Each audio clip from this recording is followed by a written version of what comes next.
Como todos los jueves, en nuestra sección de Ser y Salud nos acompaña nuestro doctor de cabecera y consentido, Oriol Olivera. El día de hoy vamos a platicar acerca de los anticonceptivos de emergencia. Por ahí los hemos escuchado, pero es importante saber todo. ¿Cómo estás, ¿Cómo estamos? Buenos días. Buenos días. Sí, hay que hablar con tu auditorio. Mira, de un tema que es un poco ríspido desde ciertos puntos de vista. Lo primero que tenemos que decir, mira, la población, por ejemplo, en 1960 era de 3.000 millones de habitantes. A inicios del siglo pasado, por ahí de 1900, era de 1.000 millones, pero ya en este momento estamos en 7.000 millones de habitantes. México nada más tiene alrededor, y lo sabemos todo, de 114 millones de habitantes. Entonces, el crecimiento de la población mundial, y a este paso, en el 2150, pues no sé cuántos habrán de habitantes, pero sí el crecimiento es exponencial. Siempre ha sido una preocupación de toda la vida de cómo controlar la natalidad. Y vamos a hablar de un tema que es de anticoncepción de emergencia, que por ejemplo, Canadá lo hace desde la década del 70, China y Bulgaria desde la década del 90, y siempre en los consultorios se usaban estos métodos, pero un poco a escondidas, ¿no? Y actualmente pues ya todo el mundo está al alcance, porque además no necesitas incluso de ir a una consulta médica para tener acceso por lo menos a la pastilla del día siguiente. ¿Qué son estos métodos? ¿Para qué sirven los métodos de anticoncepción? Primero hay que decirle al auditorio que no pueden ser un método permanente de anticoncepción. Como su nombre dice, es para una emergencia. ¿Cuáles son las emergencias? Cuando ocurre... Una emergencia no es cada fin de semana. Claro. ¿Cuáles son las emergencias? Si ocurre una violación. Okay. Si un método como un preservativo se rompe y entonces tienes acceso a esto. Si de pronto un adolescente o cualquier persona empieza con relaciones sexuales y no está usando, como es lógico, un anticonceptivo, pues tiene que recurrir a la anticoncepción de emergencia. ¿Como sucede la primera vez? Como sucede la primera vez siempre. Pero en el mundo ocurren 100 millones de relaciones sexuales como promedio diaria. De ellas, 1 millón termina en embarazos no deseados. Pero este millón de embarazos no deseados y 500.000 en enfermedades de transmisión sexual, porque vamos a ver que los anticonceptivos de emergencia no favorecen para la prevención de enfermedades de transmisión sexual, eso hay que tenerlo en cuenta. Y entonces estos anticonceptivos de emergencia pudieran prevenir de cada 4 usos de anticoncepción de emergencia van a funcionar 3. Eso hay que decirlo al aire. O sea, el 75% de posibles embarazos se van a evitar. Sin embargo, 1 de cada 4 va a ocurrir independiente a la anticoncepción de emergencia y después vamos a ver por qué. O sea, no es efectivo en el 100%. Pero no deja de tener una alta efectividad, un 75%.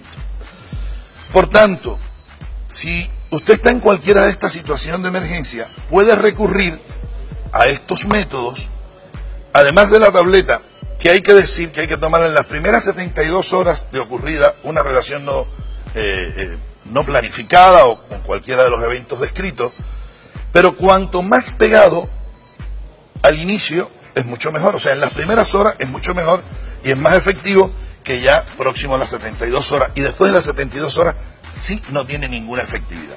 Sin embargo, hay otro método que es el dispositivo intrauterino que se coloca, y este sí permite entre los primeros 5 y 7 días colocar, después de una relación sexual, de un evento de los descritos, pues uno coloca un dispositivo intrauterino y también tiene una efectividad similar y por supuesto tenemos un mayor tiempo. ¿Qué sucede cuando ocurre una fecundación?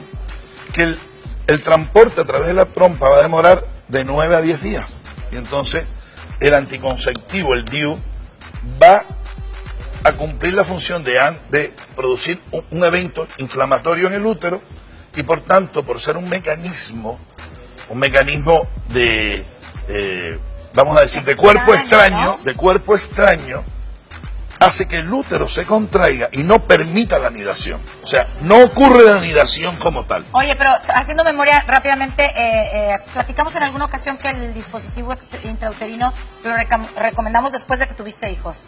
Sí, claro. ¿No? Okay. A ver, Si que no has tenido las ventajas del anticonceptivo, del DIU, es que en las mujeres que hayan parido, tú lo puedes dejar como método anticonceptivo.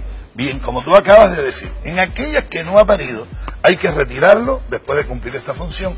¿Por qué? Porque puede producir infecciones en las trompas, embarazo ectópico, embarazo tubario, entonces hay que retirarlo después. En aquellas que no lo vas a dejar, en aquellas que son nulíparas, hay que retirarlo. Oye, entonces en este caso a ellas les convendría la pastilla del día siguiente. Pero si pasaron más de 72 horas, tú tienes la opción hasta entre 5 y 7 días de poder colocar el DIU. ¿Qué sucede? Porque los embarazos no deseados a veces terminan en interrupciones de embarazo no hechos por profesionales, que cobran muchas vidas. Muchas de las mujeres que mueren alrededor de 400.000 mujeres por un evento obstétrico todos los años, muchas tienen que ver con interrupciones de embarazos mal practicadas. Entonces, o te dañan y luego ya te quedas estéril. O te quedas infértil, por supuesto. Entonces, de ahí la utilidad. Las desventajas que tiene el método del DIU es que tiene que ser colocado por un personal profesional que, bueno, ahí, si no están bien entrenados, pues pueden producir todas las complicaciones propias de este dispositivo, puede producir cierto dolor a la aplicación porque no estás menstruando en ese momento. Entonces, estos son los inconvenientes del DIU. Ahora bien, en cuanto a las tabletas, hay que decir que no ha ocurrido una sola muerte por el uso de la anticoncepción de emergencia, porque la gente dice, tengo miedo. 2, si no estás dentro de las 3 que se previno el embarazo y quedaste embarazada, la dosis de estas tabletas no perjudica el futuro embrión, hay que decirlo, para nada.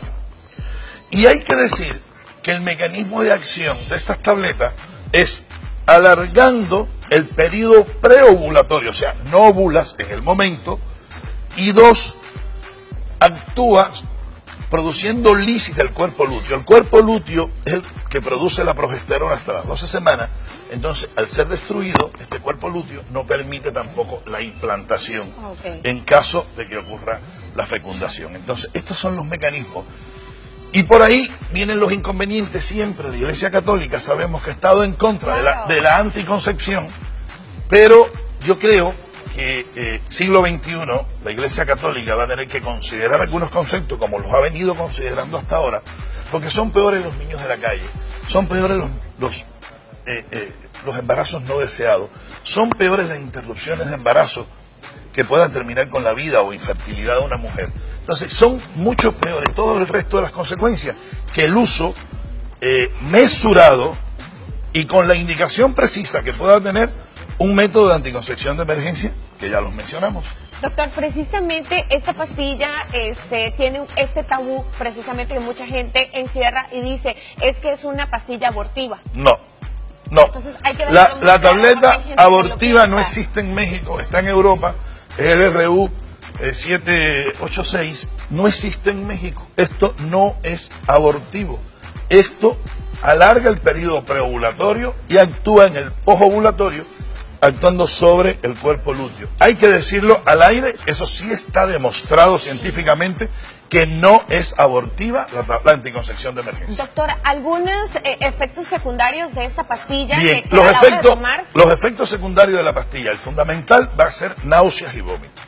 Esto, y puede haber cefalea. Ahora, en el caso de las náuseas y vómitos, si ocurre el vómito en las primeras 2 horas después de haberla tomado, tienes que repetir la dosis. ¿Cómo? Administrándote primero un antiemético, o sea, evitando alguno de los productos, una bonadoxina, una metoclopramida, lo que tú quieras, esperas media hora y vuelves a tomarte. Para obligarlo a que se quede ahí. Para obligar a que se quede. O sea, si vomitas ante las 2 primeras horas, tienes que hacer esto. Y estos son los únicos efectos secundarios e indeseables. ¿No te mueve tu hormona, tu sistema hormonal? Sí puede moverlo. ¿Por qué?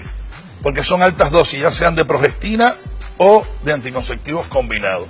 ¿Qué puede suceder también como efecto secundario? Un sangrado intermenstrual. Se te puede desajustar tu ciclo menstrual y de pronto aparecer un sangrado a mitad de ciclo que te puede durar 2 o 3 ciclos más hasta que se vuelve a ajustar tu organismo. Es por ello que insistimos en que no es un método anticonceptivo para usarlo de manera permanente o habitual. Esto, como dijimos al inicio del programa, es para usarlo en eventos específicos de emergencia. y hay exclusión. niñas, desafortunadamente, doctor, que creen que no pasa nada. Sí que no pasa, nada, claro. que cada fin de semana te la puedes tomar. No, señor, para eso existen métodos Hay que anticonceptivos cuidarse, que usted claro. puede usar. Ya tenemos una gama tan amplia que hemos hablado en otros programas Sí, de anticoncepción que no es necesario el uso de la anticoncepción Claro. de emergencia de manera permanente. Aparte creo que son muy caras, ¿no? Son mucho más caras que cualquier método habitual. Entonces mejor recurra a un método habitual y evite entonces estarlo usando de manera... Claro, y además Daña el cuerpo. el método habitual es mucho más efectivo, alcanza 99% cualquier método en Claro. comparación con Con 75% que abarca este. Gracias, Oriol. Muchísimas De nada, gracias por un venir al programa el día de hoy. placer estar Nos con vemos el ustedes, próximo jueves. por supuesto. Nosotros vamos del otro lado del estudio con Quick.